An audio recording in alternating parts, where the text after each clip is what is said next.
Have you ever wondered, when someone close to us leaves us, do they just disappear? Does their story end there? No. In reality, from there begins a new, deep and mysterious journey, the journey of the soul. This journey takes place after death, a subtle and invisible process that lasts for 13 days. It is also called a tradition. But if you see it from the perspective of self-realized saints like Paramhansa Yogananda, then it is science, soul science. Today we will uncover the layers of that mystery which the soul experiences after death. That first night when the body is left, that subtle vision when life plays out like a movie before the soul. That moment of decision, when it is decided rebirth or rest.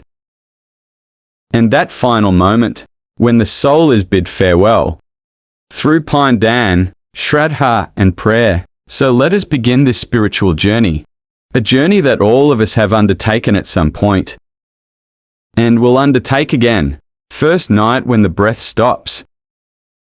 Imagine, you have just taken your final breath. Breathing has stopped, the body has become still, but consciousness is still alive. You are looking around you, people are crying. A doctor is checking your pulse. Family members are in panic, but you are unable to speak. You are seeing and feeling everything. But now you are no longer a part of that body. This is the soul's first night. Paramhansa Yogananda says that death is not an end, it is a new form of soulless consciousness. The first night, the soul feels separated from the body. Attachment, worry, surprise, sometimes fear, and sometimes immense peace. The soul sees the body it once believed to be me all its life. But now it is just a shell, and then appears a subtle light before the soul which is calling it. This light is the soul's first guide. And from here begins the 13-day subtle journey. Second day, attachment and self-realization. Now the soul begins to see the shadows of its life. Every scene where it loved someone, betrayed someone, caused pain or forgave, starts emerging in its consciousness like a film. The soul doesn't just see the events, but also feels the emotions associated with them. If you ever made someone cry, now you feel their pain. If you ever prayed for someone, now you bathe in the warmth of that love.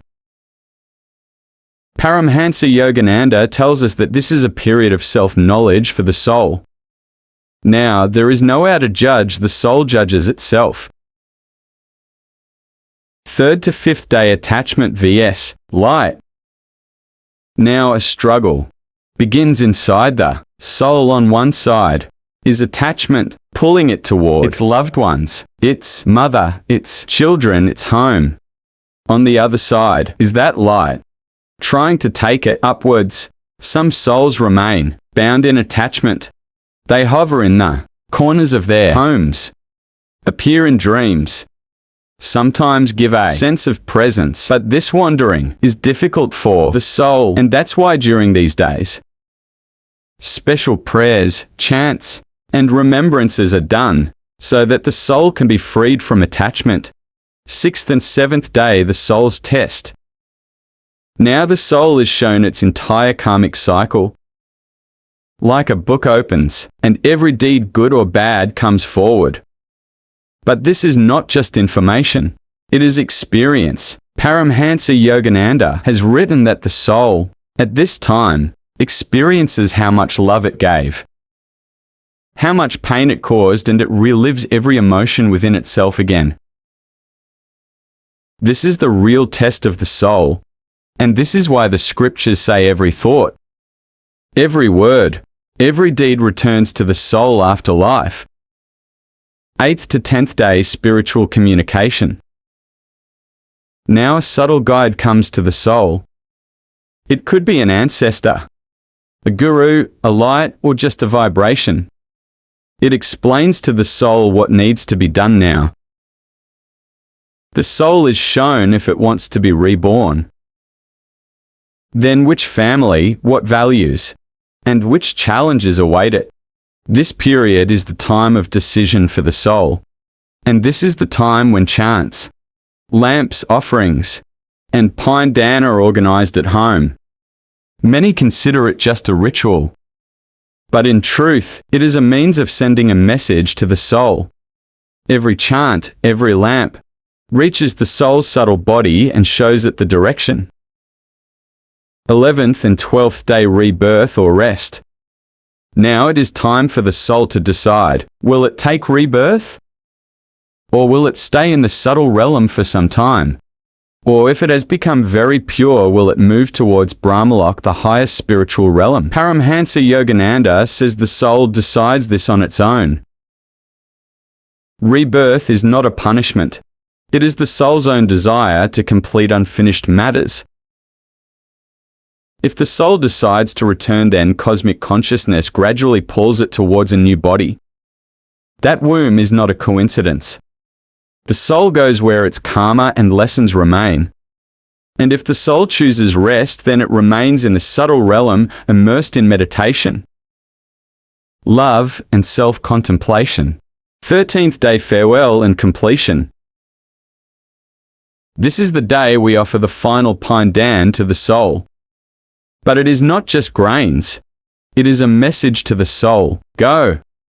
We release you with love. That's why every act done on this day is very valuable for the soul. Paramhansa Yogananda says when you do something for a soul with true love and devotion, that act reaches not only on earth, but also to the soul. It knows you are remembering it. And if you have bid it farewell with love, then it becomes an energy that always stays with you.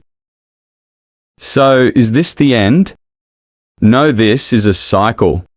Death is not the end of life. It is a transformation. The soul never dies. It just continues to travel. And each time, it connects with your actions. Every time you show love, kindness, or serve others, you not only uplift your life, but also the soul's connected to you. Now the question is not where the soul goes. The question is, have we let it go? If yes, then that soul is still around you, like a blessing, like an energy, like an invisible light. So, next time when a loved one departs, don't just cry. Say peacefully, go. May your journey be auspicious. May I recognize you when we meet again. This is the 13-day mysterious journey of the soul. And this is the truth beyond life and death. As Yogananda Ji said, we are not bodies. We are souls infinite, invincible and pure.